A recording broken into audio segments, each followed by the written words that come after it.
ನಮಸ್ಕಾರ. ಮೊದಲಿಗೆ headlines. Corona ಬೆದರಿಕೆ ಮೆಟ್ಟಿ ನಿಂತ ಪಿಯು ಪರೀಕ್ಷೆಗೆ ಸಿದ್ಧತೆ ಮಾಡಿಕೊಂಡ ವಿಜಯಪುರ ಜಿಲ್ಲೆ. ಬೀದಿ ಬದಿ ವ್ಯಾಪಾರಸ್ಥರಿಗೆ ಕಡ್ಡಾಯವಾಗಿ ಗುರುತಿನ ಚೀಟಿ ತೆಗೆದುಕೊಳ್ಳಲೇಬೇಕು, ಕಮಿಷನರ್ ಹರ್ಷ ಶೆಟ್ಟಿ ಹೇಳಿಕೆ.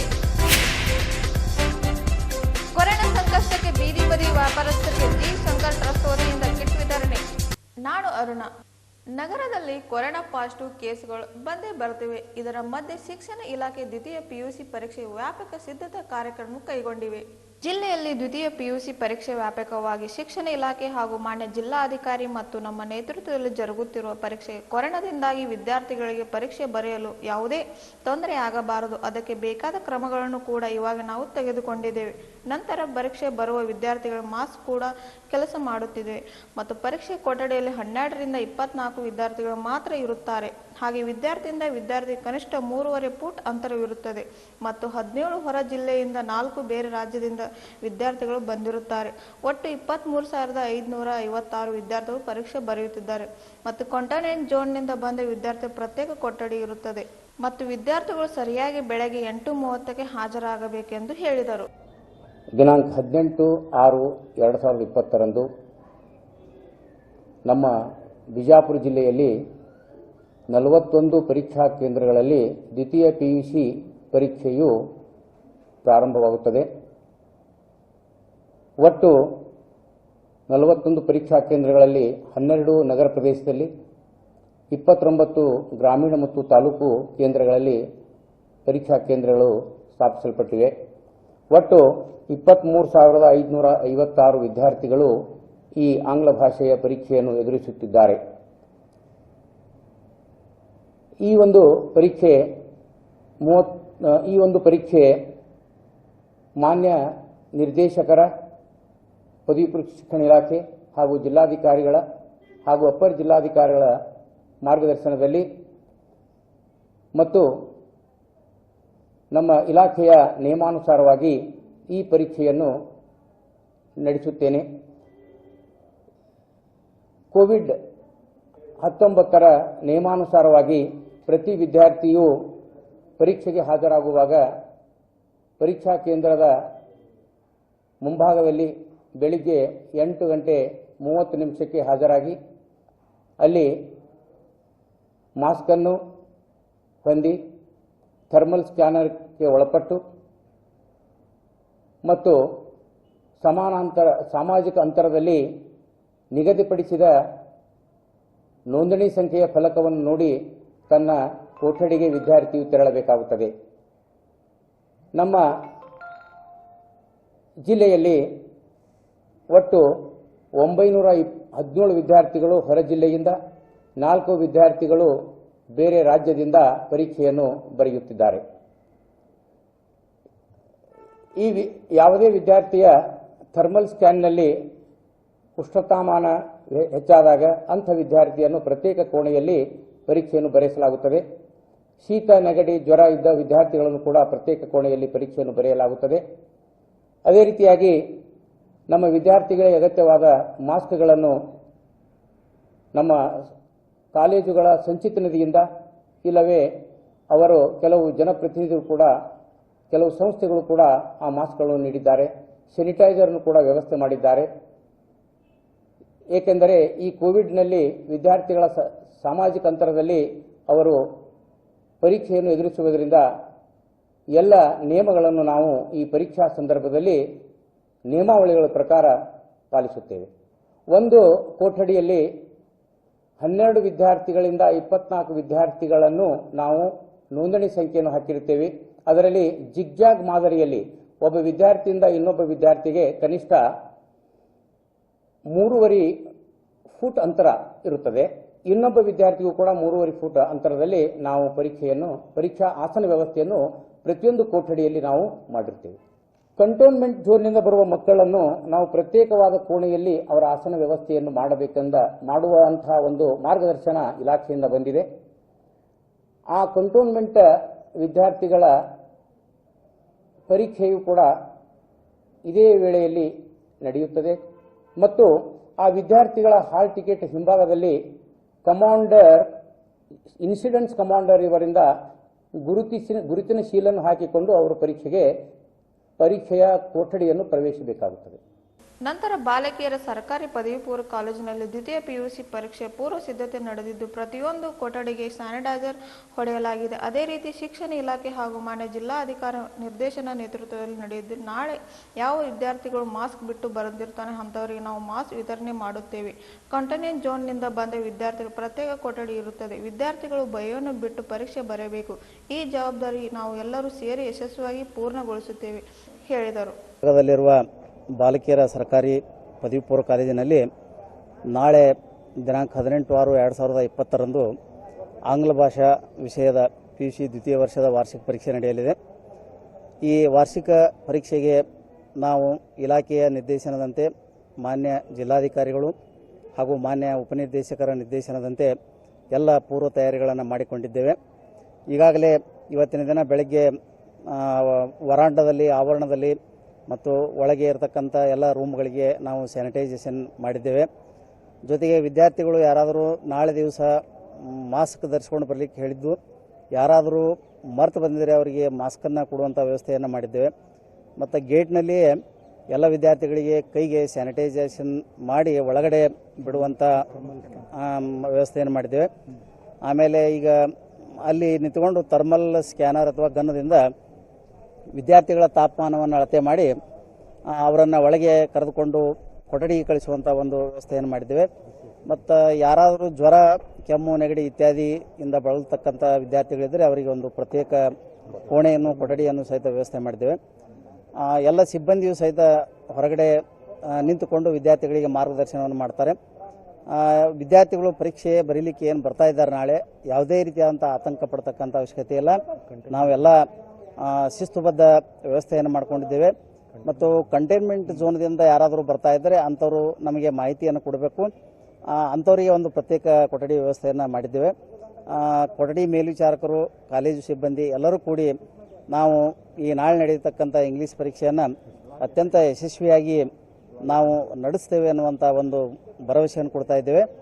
ಜೊತೆಗೆ ನಮ್ಮಲ್ಲಿ ವಿದ್ಯಾರ್ಥಿಗಳು 20 ಮತ್ತು 24ರಂತೆ ಒಂದು ಕೊಠಡಿಗೆ 20 ಮತ್ತು 24ರಂತೆ ವಿದ್ಯಾರ್ಥಿಗಳನ್ನು ಮಾಡಲಾಗಿದ್ದು 37 ಕೊಠಡಿಗಳು ಪ್ಲಸ್ 1 ಕೊಠಡಿ, ಒಟ್ಟು 38 ಕೊಠಡಿಗಳನ್ನು ಅಂತರವನ್ನು ಕಾಯ್ದುಕೊಂಡು, ಸಾಮಾಜಿಕ ಅಂತರವನ್ನು ಕಾಯ್ದುಕೊಂಡು ನಾವು ವಿದ್ಯಾರ್ಥಿಗಳಿಗೆ ನಂಬರ್ಗಳನ್ನು ಹಾಕಲಾಗಿದೆ. ಹೊರಗಡೆ ಸಹ 10-12 ಕಡೆ ವಿದ್ಯಾರ್ಥಿಗಳಿಗೆ ತೊಂದರೆ ಆಗದಂತೆ ನಂಬರ್ಗಳನ್ನು ಡಿಸ್ಪ್ಲೇ ಮಾಡ್ತಾ ಇದ್ದೇವೆ.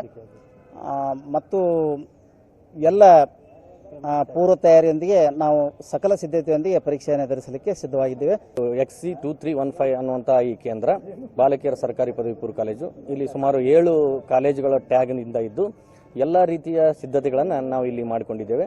ಅದರಲ್ಲಿ ಅತ್ಯಂತ ಪ್ರಮುಖವಾಗಿ ನಾವು ಹೇಳಬೇಕು ಅಂತಂದ್ರೆ ಇವತ್ತಿನ ದಿನ ಸ್ಯಾನಿಟೈಸರ್ ಹೊರಗಡೆ ಗ್ರೌಂಡ್ ಹಾಗೂ ಮಾಡಿವಿ. ಆಮೇಲೆ ನಾಳೆ ದಿನ ನಾವು ಎಲ್ಲ ವಿದ್ಯಾರ್ಥಿಗಳಿಗೂ ಕೂಡ ಥರ್ಮಲ್ ಸ್ಕ್ಯಾನರ್ ಜೊತೆ ಗನ್ ಒಂದು 3 ರೀತಿಯ ನಾವು ತಯಾರು ಮಾಡ್ಕೊಂಡು ಬಂದಿದ್ವಿ. ಇನ್ನೂ 2 ಬರ್ತಾ ಇದ್ರೆ ಟೋಟಲಿ 5 ಥರ್ಮಲ್ ಸ್ಕ್ಯಾನರ್ ಜೊತೆ ನಾವು ಅವರ ತಾಪಮಾನವನ್ನು ಪರೀಕ್ಷಿಸಿ ಒಳಗೆ ಬಿಡುವಂತ ಕೆಲಸವನ್ನು ಮಾಡ್ತಾ ಇದ್ವಿ.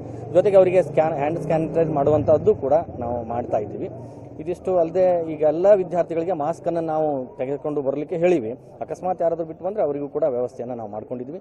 ಒಟ್ಟಿನಲ್ಲಿ ಈ ಒಂದು ಪರೀಕ್ಷೆಯನ್ನ ಯಶಸ್ವಿಯಾಗಿ ನಮ್ಮ ಸರ್ಕಾರ ನಮ್ಮ ಮೇಲೆ ಭರವಸೆ ಇಟ್ಟಿದೆ. ಆ ರೀತಿಯ ಭರವಸೆಯನ್ನು ನಾವು ಪೂರ್ಣಗೊಳಿಸಿ ಯಶಸ್ವಿಯಾಗಿ ಪರೀಕ್ಷೆ ಮಾಡಬೇಕು ಅನ್ನುವಂಥ ಸಿದ್ಧತೆಯನ್ನು ನಾವು ಆಲ್ರೆಡಿ ಮಾಡಿಕೊಂಡಿವಿ. ನಾಳೆ ಇದರ ಒಂದು ಪರಿಣಾಮವನ್ನು ನಾವು ನೋಡಬಹುದಾಗಿದೆ. ಬೀದಿ ಬದಿ ವ್ಯಾಪಾರಸ್ಥರಿಗೆ ಗುರುತಿನ ಚೀಟಿ ಪಡೆದುಕೊಳ್ಳುತ್ತಿಲ್ಲವೋ ಅಂತವರಿಗೆ 20 ತಾರೀಕಿನ ಒಳಗಡೆ ಅವಕಾಶ ಒದಗಿಸಿಕೊಡುವುದು. ಆಕಸ್ಮಿಕವಾಗಿ ನಾವು ಸರ್ವೆ ಮಾಡಲು ಬಂದಾಗ ಗುರುತಿನ ಚೀಟಿ ಇಲ್ಲವಾದರೆ ಅಂತವರನ್ನು ತ್ವರಿತಗೊಳಿಸುತ್ತೇವೆ ಎಂದು ಖಡಕ್ ಎಚ್ಚರಿಕೆ ನೀಡಿದರು. ವಿಜಯಪುರ ಮಹಾನಗರ ಪಾಲಿಕೆ ವ್ಯಾಪ್ತಿಯಲ್ಲಿ ಬರುವ ಬೀದಿ ಬದಿ ವ್ಯಾಪಾರಸ್ಥರಿಗೆ ಕರ್ನಾಟಕ ಬೀದಿ ಬದಿ ವ್ಯಾಪಾರಗಳ ಜೀವನಮಯ ಸಂರಕ್ಷಣಾ ಹಾಗೂ ಬೀದಿ ವ್ಯಾಪಾರ ನಿಯಂತ್ರಣ ನಿಯಮಗಳನ್ನು ಅನುಷ್ಠಾನಗೊಳಿಸಬೇಕಾದ್ದರಿಂದ ಈಗಾಗಲೇ ಪಾಲಿಕೆಯ ಬೀದಿ ಬದಿ ವ್ಯಾಪಾರಿಗಳ ಸಮೀಕ್ಷೆ ಮೂಲಕ ಗುರುತಿಸಿದ ಬೀದಿ ಬದಿ ವ್ಯಾಪಾರಿಗಳು ಗುರುತಿನ ಚೀಟಿ ಮಾಡಿಸಿಕೊಂಡು ಪಡೆಯದೇ ಇದ್ದ ದಿನಾಂಕ 20ರೊಳಗಿನ ಗುರುತಿನ ಚೀಟಿ ಪಡೆದುಕೊಳ್ಳಬೇಕೆಂದು ಮಹಾನಗರ ಪಾಲಿಕೆ ಶ್ರೀ ಹರ್ಷ ಶೆಟ್ಟಿ ಅವರು ತಿಳಿಸಿದ್ದಾರೆ. ವಿಜಯಪುರ ಮಹಾನಗರ ಪಾಲಿಕೆ ವ್ಯಾಪ್ತಿಯಲ್ಲಿ ನಾವು ಕಳೆದ 2 ವರ್ಷದ ಹಿಂದೆ ಸರ್ವೆ ಮಾಡಿದ್ವಿ. ಸರ್ವೆ ಮಾಡಿ ಬೀದಿ ಬದಿ ವ್ಯಾಪಾರಸ್ಥರಿಗೆ ನಾವು ಕಾಲಾವಕಾಶ ಕೊಟ್ಟಿದ್ವಿ. ಬಂದು ನಮ್ಮ ಹತ್ರ ನಲ್ಮ್ ಯೋಜನೆಯಡಿ ನೀವು ರಿಜಿಸ್ಟ್ರೇಷನನ್ನು ಮಾಡಿಕೊಂಡು ಅದಕ್ಕೆ ಸಂಬಂಧಪಟ್ಟಂತೆ ಒಂದು ಏನು ನಮ್ಮ ಒಂದು ಐಡೆಂಟಿಟಿ ಕಾರ್ಡ್ ಇದೆ ಅದನ್ನು ಪಡ್ಕೋಬೇಕು ಅಂತ ಹೇಳಿದಾಗ ಸುಮಾರು 2200 ಬೀದಿ ಬದಿ ವ್ಯಾಪಾರಸ್ಥರು ನಮ್ಮಲ್ಲಿ ರಿಜಿಸ್ಟ್ರೇಷನನ್ನು ಮಾಡಿದರು. ಆದರೆ ಕೇವಲ 15 ವ್ಯಾಪಾರಸ್ಥರು ಮಾತ್ರ ಐಡೆಂಟಿಟಿ ಕಾರ್ಡನ್ನು ಪಡ್ಕೊಂಡಿದ್ದಾರೆ. ಅದಲ್ಲದೆ ಈಗ ಸುಮಾರು 2 ವರ್ಷ ಕಳೆದಿರೋದ್ರಿಂದ ಇನ್ನೂ ಸ್ವಲ್ಪ ಜನ ಕೆಲವೊಬ್ಬರು ನಿಧನರಾಗಿದ್ದಾರೆ, ಕೆಲವೊಬ್ಬರು ಈ ವ್ಯಾಪಾರನ ಬಿಟ್ಟಿದ್ದಾರೆ, ಆಮೇಲೆ ಕೆಲವೊಬ್ಬರು ಹೊಸದಾಗಿ ಸೇರ್ಪಡೆ ಆಗಿದ್ದಾರೆ. ಅದಕ್ಕಾಗಿ ನಮ್ಮ ಒಂದು ಟೌನ್ ವೆಂಡಿಂಗ್ ಕಮಿಟಿಯಲ್ಲಿ ಒಂದು ತೀರ್ಮಾನ ತಗೊಂಡಿದ್ದೀವಿ. ಟೌನ್ ವೆಂಡಿಂಗ್ ಕಮಿಟಿಯಲ್ಲಿ ಒಂದು 6 ತಿಂಗಳ ಕೆಳಗಡೆನೆ ಎಲೆಕ್ಷನ್ ಆಯಿತು. ಸುಮಾರು 14 ಜನ ಆಯ್ಕೆ ಆಗಿದ್ದಾರೆ. ಅವರೆಲ್ಲರ ಒಂದು ಅಭಿಪ್ರಾಯದಂತೆ ಇನ್ನೂ 20 ಜೂನ್ವರೆಗೂ ಇನ್ನೊಂದು ಸ್ವಲ್ಪ ಅವರಿಗೆ ಕಾಲಾವಕಾಶ ಕೊಟ್ಟು ಯಾರು ಹೊಸದಾಗಿ ಈ ಬೀದಿ ಬದಿ ವ್ಯಾಪಾರಸ್ಥರಾಗಿ ಕಾರ್ಯನಿರ್ವಹಿಸ್ತಾ ಇದ್ದಾರೆ, ಆಮೇಲೆ ಇನ್ನೂ ಯಾರು ರಿಜಿಸ್ಟ್ರೇಷನ್ ಮಾಡ್ಕೊಂಡಿಲ್ಲ ಅಂಥವರಿಗೆ ಒಂದು ಅವಕಾಶ ಕೊಡಬೇಕು ಅಂತ ಹೇಳಿದ್ಮೇಲೆ ನಾವು 20 ಜೂನ್ವರೆಗೂ ಅವ್ರಿಗೆ ಅವಕಾಶ ಕೊಡ್ತಾ ಇದ್ದೀವಿ. ಒಂದು ವೇಳೆ ಯಾರಾದರೂ 20 ಜೂನ್ ಒಳಗಡೆ ರಿಜಿಸ್ಟ್ರೇಷನನ್ನು ಮಾಡ್ಕೊಳ್ಳದೆ ಇದ್ದು ಅಥವಾ ಐಡೆಂಟಿಟಿ ಕಾರ್ಡ್ಸನ್ನು ಪಡ್ಕೊಳ್ಳದೆ ಇದ್ದರೆ ನಾವು ಸರ್ವೆ ಮಾಡೋಕ್ಕೆ ಬಂದಾಗ ಅಂಥವ್ರನ್ನ ರದ್ದು ಮಾಡ್ತೀವಿ. ರದ್ದು ಮಾಡೋದಲ್ಲದೆ ಅವರ ಏನು ಒಂದು ಒತ್ತು ಗಾಡಿ ಇರ್ಬೋದು ಅಥವಾ ಇನ್ನಿತರ ಯಾವುದಾದ್ರೂ ಅಂಗಡಿ ಇರ್ಬೋದು ಅದನ್ನು ನಾವು ಏನು ಮಾಡ್ತೀವಿ, ತೆರವುಗೊಳಿಸ್ತೀವಿ. ಅದಲ್ಲದೆ ಅದನ್ನು ನಮ್ಮ ವಶಕ್ಕೆ ಪಡೆದುಕೊಳ್ತೀವಿ. ಅದಕ್ಕಾಗಿ ಈ ಮಾಧ್ಯಮದ ಮುಖಾಂತರ ಎಲ್ಲರಿಗೂ ನಾನು ಹೇಳಬಯಸೋದಷ್ಟೇ, ಈಗ ಕಾಲಾವಕಾಶ ಇಲ್ಲ. ನಮ್ಮ ಟೌನ್ ವೆಂಡಿಂಗ್ ಕಮಿಟಿ ಮೆಂಬರ್ಸ್ ಕೂಡ ಬಹಳ ಸ್ಪಷ್ಟವಾಗಿ ಅವರವರಿಗೆ ಸಂಬಂಧಪಟ್ಟಂಥವರಿಗೆ ಎಲ್ಲರಿಗೂ ಹೇಳಿದ್ದಾರೆ. 20ನೇ ಜೂನ್ ಒಳಗಡೆ ಆಗಿಯೇ ಅವರು ಬಂದು ನಮ್ಮಲ್ಲಿ ಮಹಾನಗರ ಪಾಲಿಕೆಯಲ್ಲಿ ರಿಜಿಸ್ಟ್ರೇಷನ್ ಮಾಡ್ಕೊಳ್ಳದೆ ಹೋದರೆ ಮುಂದೆ ಯಾವತ್ತೂ ಅವರಿಗೆ ಅವಕಾಶ ಸಿಗುವುದಿಲ್ಲ. ಅವರಿಗೆ ಸಾಕಷ್ಟು ಸರ್ಕಾರದಿಂದ ಒಂದು ಫೆಸಿಲಿಟಿ ಎಲ್ಲ ಸಿಗ್ತಾ ಇದೆ. ಬೀದಿ ಬದಿ ವ್ಯಾಪಾರಸ್ಥರಿಗೆ ಕೊರೋನಾದಿಂದ 2 ತಿಂಗಳವರೆಗೆ ತೊಂದರೆಯಾಗಿದ್ದು, ಅದಕ್ಕಾಗಿ ಜಿ ಶಂಕರ್ ಟ್ರಸ್ಟ್ ವತಿಯಿಂದ ಕಿಟ್ ವಿತರಣೆ ಮಾಡಿದರು. ಬೀದಿ ಬದಿ ವ್ಯಾಪಾರಸ್ಥರಿಗೆ ಕೊರೋನಾದಿಂದ 2 ತಿಂಗಳವರೆಗೆ ತೊಂದರೆಯಾಗಿದ್ದು, ಅದಕ್ಕೆ ನಾವು ವ್ಯಾಪಾರಸ್ಥರ 16 ಜನ ಟಿವಿಸಿ ಮೆಂಬರ್ಗಳು ಹಾಗೂ ಟಿವಿಸಿ ಅಧ್ಯಕ್ಷರು ಮತ್ತು ಮಹಾನಗರ ಪಾಲಿಕೆ ಆಯುಕ್ತರ ಹರ್ಷ ಶೆಟ್ಟಿ ಭೇಟಿಯಾಗಿ ಸಹಾಯ ಕೇಳಿದಾಗ ನಮಗೆ ಅವರು ಜಿ ಶಂಕರ್ ಟ್ರಸ್ಟ್ ವತಿಯಿಂದ ಕಿಟ್ಗಳನ್ನು ಕೊಡಿಸಿ ಅವರ ನೇತೃತ್ವದಲ್ಲಿ ನಮ್ಮ ಮೆಂಬರ್ಗಳನ್ನು ವಿತರಣೆ ಮಾಡಲಾಯಿತು. ಬೀದಿ ವ್ಯಾಪಾರಸ್ಥರ ಏನು ಕೊರೋನಾದಿಂದ ಬೀದಿ ವ್ಯಾಪಾರಸ್ಥರು ಭಾಳ ಸಂಕಷ್ಟಕ್ಕೊಳಗಾಗಿದ್ದರು. ಅದನ್ನು ನಾವು ನಮ್ಮ ಪಟ್ಟಣ ವ್ಯಾಪಾರಿ ಸಮಿತಿಯ ಪರವಾಗಿ ಕಮಿಷನರ್ ಸಾಹೇಬರಿಗೆ ವಿನಂತಿಯನ್ನು ಮಾಡಿಕೊಂಡಿದ್ದೆವು. ವ್ಯಾಪಾರಸ್ಥರು ಕೂಡ ಬೀದಿ ವ್ಯಾಪಾರಸ್ಥರು ಕೂಡ 2 ತಿಂಗಳಿಂದ ವ್ಯಾಪಾರ ಮಾಡದೆ ಭಾಳ ಸಂಕಷ್ಟದಲ್ಲಿದ್ದಾರೆ. ಅವರಿಗೆ ನೀವೇನಾದರೂ ಸ್ವಲ್ಪ ಧನಸಹಾಯ ಮಾಡಿ ಕಿಟ್ ಕೊಡಿಸ್ಬೇಕು ಸಾಹೇಬ್ರೆ ಅಂತೇಳಿ ಹೇಳಿದ್ದೆವು. ಅದರ ಭಾಗವಾಗಿ ಇವತ್ತು ಹರ್ಷ ಶೆಟ್ಟಿ ಸಾಹೇಬರು ಈ ಕಿಟ್ಗಳನ್ನು ದಾನವಾಗಿ ಕೊಟ್ಟಂಥ ಜಿ ಶಂಕರ್ ಅವರು ಕೊಟ್ಟಿದ್ದಾರೆ ಅಂತೇಳಿ ಅವರು ಕಮಿಷನರ್ ಸಾಹೇಬರು ಇವತ್ತು ವಿತರಣೆಯನ್ನು ಮಾಡಿದ್ದಾರೆ. ನಾವು ಬೀದಿ ವ್ಯಾಪಾರಸ್ಥರ ಎಲ್ಲ ಯಾರ್ಯಾರು ಬಡವರಿದ್ದಾರೆ ಅವರಿಗೆ ಮುಟ್ಟಿಸುವ ಕೆಲಸವನ್ನು ನಾವು ಸಮಿತಿಯ ಎಲ್ಲ ಸದಸ್ಯರು ಕೂಡ ಇವತ್ತು ಮಾಡ್ತೀವಿ. ಈಗ ಅವರು ಪ್ರತಿಯೊಬ್ಬ ಮೆಂಬರ್ ಅಂದ್ರೆ 15 ಜನ ಮೆಂಬರ್ ಇದ್ದೀವಿ. ಒಬ್ಬ ಮೆಂಬರ್ಗೆ 50 ಕಿಟ್ಗಳನ್ನು ನೀಡಿದ್ದಾರೆ. 16 ಜನ ಟೋಟಲ್ ಇರೋದು 16 ಜನ. 16 ಜನರಿಗೂ 50 ಕಿಟ್ ಕೊಟ್ಟಿದ್ದಾರೆ. ನಂತರ ತುರಂತಾಗಿ ನಮ್ಮ ಮನವಿ ಸ್ವೀಕರಿಸಿ ಜಿ ಶಂಕರ್ ಟ್ರಸ್ಟ್ ಹಾಗೂ ನಮಗೆ ಸಹಾಯ ಮಾಡುತ್ತಾರೆ ನಮ್ಮ ಮಹಾನಗರ ಪಾಲಿಕೆ ಆಯುಕ್ತರು ಮತ್ತು ಟಿವಿಸಿ ಅಧ್ಯಕ್ಷರಾದ ಹರ್ಷ ಶೆಟ್ಟಿ ಸರ್ ಇವರಿಗೆ ಧನ್ಯವಾದಗಳು. ಮತ್ತು ನಮಗೆ ಏನು ಈ ಕಿಟ್ಗಳನ್ನು ಬಂದಿರುತ್ತೋ ಈ ಕಿಟ್ಗಳು ಪ್ರತಿಯೊಬ್ಬ ಮೆಂಬರಿಗೆ 50 ಕಿಟ್ಗಳು ಕೊಟ್ಟಿರುತ್ತಾರೆ. ನಮ್ಮ ಮೂಲಕ ನಾವು ಬೀದಿ ವ್ಯಾಪಾರಸ್ಥರು ಕೊಡುತ್ತೇವೆ. ಈ ಸಂದರ್ಭದಲ್ಲಿ ಬೀದಿ ವ್ಯಾಪಾರಸ್ಥರು ಅಧ್ಯಕ್ಷ ಅಪ್ಪು ಕಲಬರ್ಗಿ ಅವರು ಮಾತನಾಡಿದ್ದಾರೆ. 3 ತಿಂಗಳು 4 ತಿಂಗಳಿಂದ ಕೊರೋನಾ ಬರ್ತದಾಗ ನಾವೆಲ್ಲರೂ ಭಾಳ ಕಷ್ಟ ಅನುಭವಿಸಿದ್ದೀವಿ. ಅದ್ರಾಗ ಮುಖ್ಯವಾಗಿ ಬೀದಿ ಬದಿ ವ್ಯಾಪಾರಸ್ಥರು ಅವತ್ತು ದುಡಿದ್ರೇ ಅವರು ಹೊಟ್ಟೆ ತುಂಬುವಂಥ ಪರಿಸ್ಥಿತಿ ಬೀದಿ ಬದಿ ವ್ಯಾಪಾರಸ್ಥರದು. ಅಂಥವರು ಯಾವುದೇ ಸಹಾಯ ಇರಲಾರದೆ 3 ತಿಂಗಳು ಹೆಂಗೆ ತೆಗೆದ್ರು ಅವ್ರಿಗಷ್ಟೇ ಗೊತ್ತು, ಅವರಿಗೆ ಗೊತ್ತು. ಅಂಥ ಸಮಯದಾಗ ನಾವೆಲ್ಲ ಟಿವಿಸಿ ಮೆಂಬರ್ಗಳು ಸೇರಿ ಬೀದಿ ವ್ಯಾಪಾರ ಸಂಘದವರಾಗಲಿ ಸಮಾಜ ಸೇವಕರಾಗಲಿ ಎಲ್ಲರೂ ಸೇರಿ ನಮ್ಮ ಮಹಾನಗರ ಪಾಲಿಕೆ ಆದವರಂಥ ಶ್ರೀ ಹರ್ಷ ಶೆಟ್ಟಿ ಅವರೇ ಟಿವಿಸಿ ಅಧ್ಯಕ್ಷರಾಗಿರುವುದರಿಂದ ಅವರಿಗೆಲ್ಲರೂ ಸೇರಿ ಮನವಿ ಮಾಡಿದ್ವಿ. ಸಾಹೇಬ್ರೆ ಹಿಂಗೆ ಬೀದಿ ಬದಿ ವ್ಯಾಪಾರಸ್ಥರು ಭಾಳ ಸಂಕಷ್ಟದಾಗ ಅದಾರ, ಅವತ್ತು ದುಡಿದ್ರೆ ಅವರು ಹೊಟ್ಟೆ ಅವತ್ತೇ ತುಂಬುವಂಥದ್ದು. ಅದಕ್ಕೆ ಇವ್ರಿಗೆ ಏನಾದರೂ ಒಂದು ಸಹಾಯ ಮಾಡಿರಿ, ಯಾವುದೇ ರೀತಿಯ ಧನ ಸಹಾಯ ಆಗ್ಬೋದು, ರಾಷನ್ ಕೊಡೋದಾಗಲಿ ಕಿಟ್ ಕೊಡೋದಾಗಲಿ ಯಾವುದೇ ಒಂದು ವ್ಯವಸ್ಥೆ ಮಾಡಿಕೊಡ್ರಿ. ಮನವಿ ಮಾಡಿದಾಗ ತುರಂತವಾಗಿ ಅವರು ಸ್ಪಂದಿಸಿ ಜಿ ಶಂಕರ್ ಟ್ರಸ್ಟ್ ವತಿಯಿಂದ ಪ್ರತಿಯೊಂದು TVC ಮೆಂಬರ್ 16 ಜನರಿಗೆ 50 ಕಿಟ್ಗಳು ಅಂದರೆ 1,000 ಮೇಲೆ ಇರುವಂಥ ಒಂದೊಂದು ರಾಷನ್ ಕಿಟ್ ವಿತರಿಸುವಂಥ ವ್ಯವಸ್ಥೆ ಮಾಡಿದರು. ಪ್ರತಿ TVC ಮೆಂಬರ್ಗೆ 50 ಕಿಟ್ ಕೊಡ್ತಾ ಇದ್ದಾರೆ. TVC ಮೆಂಬರ್ ಮುಖಾಂತರ ಅದು ಅರ್ಹ ಬೀದಿ ವ್ಯಾಪಾರರಿಗೆ ಹೋಗಿ ತಲುಪ್ತದೆ. ಇಷ್ಟು ಜವಾಬ್ದಾರಿ ನಮಗೆ ವಹಿಸಿದ್ದಾರೆ. ಮುಂದೆ ನಮ್ಮ ಜವಾಬ್ದಾರಿ ಯಾರು ಅರ್ಹ ಇರ್ತಾರೋ ಅದರ ರಿಕ್ವೈರ್ಮೆಂಟ್ ಯಾರಿಗಿದೆಯೋ ಅವ್ರಿಗೆ ಹೋಗಿ ಮುಟ್ಟಿಸೋ ಜವಾಬ್ದಾರಿ ನಮ್ಮದಿರ್ತದೆ. ಅದು ನಾವು ನಿಷ್ಠೆಯಿಂದ ಮಾಡಿ ಮುಟ್ಟಿಸ್ತೀವಿ ಅವರಿಗೆ. ಕೊನೆಯಲ್ಲಿ ಮತ್ತೊಮ್ಮೆ ಹೆಡ್ಲೈನ್ಸ್. ಕೊರೋನಾ ಬೆದರಿಕೆ ಮೆಟ್ಟಿ ನಿಂತ PU ಪರೀಕ್ಷೆಗೆ ಸಿದ್ಧತೆ ಮಾಡಿಕೊಂಡ ವಿಜಯಪುರ ಜಿಲ್ಲೆ. ಬೀದಿ ಬದಿ ವ್ಯಾಪಾರಸ್ಥರಿಗೆ ಕಡ್ಡಾಯವಾಗಿ ಗುರುತಿನ ಚೀಟಿ ತೆಗೆದುಕೊಳ್ಳಲೇಬೇಕು, ಕಮಿಷನರ್ ಹರ್ಷ ಶೆಟ್ಟಿ ಹೇಳಿಕೆ.